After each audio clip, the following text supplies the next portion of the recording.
and today we're going to be making some nightstands out of these pine project panels. Currently, I've been using some old stools that I've had laying around my house as a nightstand. And let's just say they don't work so well. They're stools, so they're super tall, small footprint, not much room for anything. But now we're going to make some awesome nightstands. They are going to have a shelf for our cell phone, drawers for storage, and they're going to look awesome. So let's start building.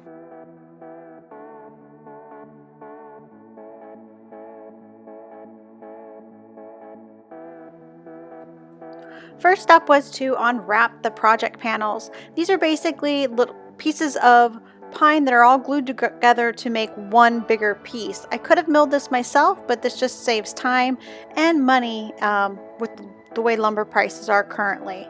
So I marked where everything needed to be cut, and then I started ripping those down to size. And each nightstand takes one project panel that is 20 inches wide by 96 inches long to complete, and that's including the drawer.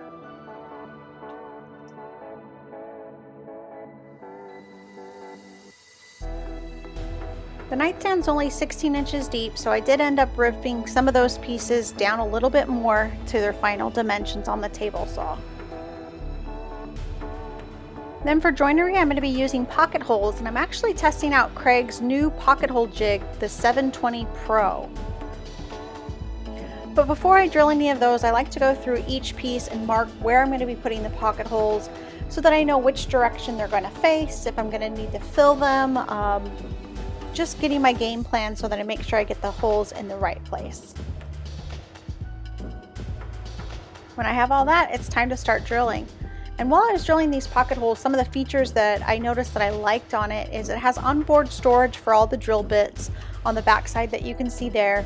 The dust collection is super handy in how it goes in, and it can go on either side. So depending on where your vacuum's located, it's easy to get that in a nice, comfortable spot. Plus, one of the biggest features is it has auto max clamping. So in this case, I'm only using 3/4 inch material, but if I did need to switch to thicker material, it would automatically adjust the depth for me. And you just saw me there making sure that the little upright supports for the tabletops were the correct length, and then I'm drilling the pocket holes for those.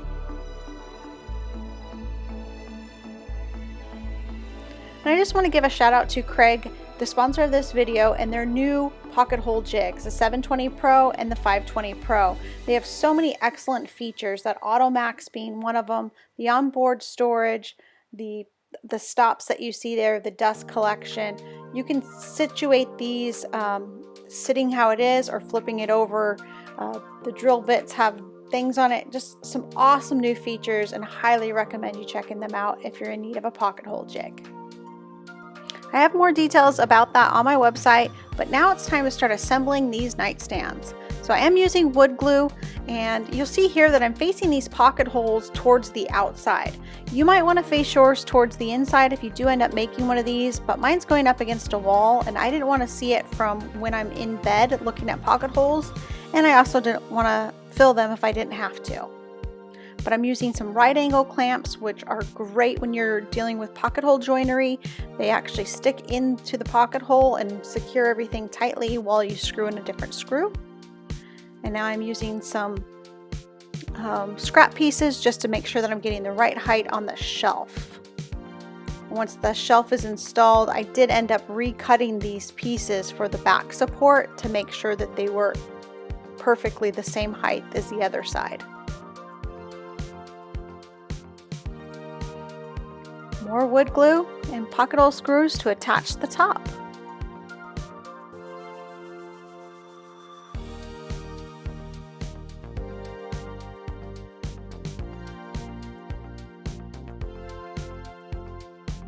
Then moving on to the second nightstand. I did do those little uprights in just 3 inches from the edge. I just randomly picked that spot and marked it and got that installed. And those are really just to support that floating top. I do, once I get this installed, use it to secure it against the wall a little bit more as well.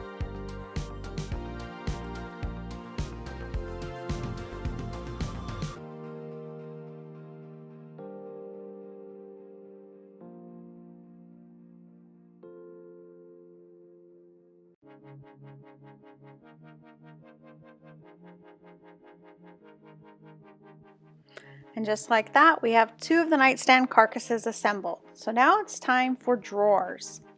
So here I'm just measuring what size I need my drawers to be, and I always measure my drawers once I have the carcass assembled so that I can make sure that I get a very good fit. I have full tutorial on how I measure for drawers on my website, and I'll put a link in the description. But again, just ripping down the drawer box sizes on the table saw. So the whole entire piece will be solid wood except for the bottom of the drawer, which I'm using a scrap piece of hardboard for that. If you'd like to build these nightstands for yourself, I do have complete build plans with all the dimensions, step-by-step guide on how to build it, and everything that you'll need to make some of your own on my website. Now it's time to finish making those drawer boxes, and I'm just using a regular blade in my table saw, and I'm cutting a dado, or just the width of the kerf of the blade, onto all the drawer box pieces, and it comes out to be 1/8 of an inch, the same as that hardboard I was telling you about. Then I drill the pocket holes in all 4 sides of the drawer boxes. And then I assemble the drawer boxes using some wood glue and those right angle clamps. I do have the pocket holes on the front and the back piece, so when we put the drawer fronts onto the drawer boxes, you're not going to see any visible pocket holes on the side or anywhere on the drawer part of this piece. Then we slide in that hardboard and then secure the back of it with the pocket holes, and we have ourselves a drawer. Super easy.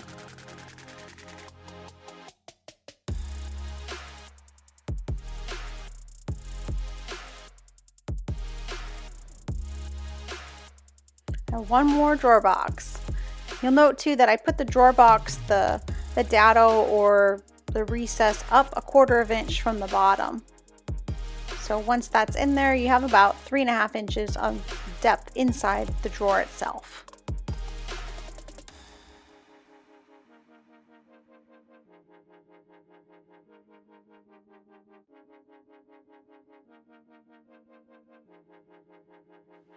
All right, now it's time to test out if our measurements were correct, and we put our drawer slides on the side, and everything should fit in there, nice and snug, not too snug, but snug. And then we just follow the instructions that came with your drawer slide hardware. I mounted mine directly to the bottom of the box, and then my drawer slides, I made a line on the box themselves up about 7/8 of an inch and screwed in the other part of the drawer box and installed the drawer. And then repeated the same on the other one. Oh, I did use this little scrap piece of wood and clamped it there to make sure that I put the slide on the drawer box, it was flush to the front of the box.